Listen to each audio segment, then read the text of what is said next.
How to fix Instagram direct message not loading. Hello guys, in this video I'm gonna show you how to fix Instagram direct message. So all what you have to do guys is very simple.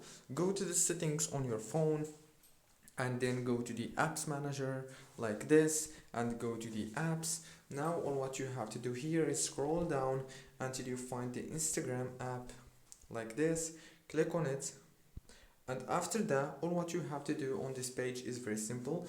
Just click here on this force stop option, and after that go down to this permissions right here and make sure to enable all the permissions. Go back, click on the notifications management and make sure to enable the messages notifications, and this is it. It's called Instagram direct. And after that go back. Now all what you have to do is restart your phone and reopen Instagram and the problem must be solved.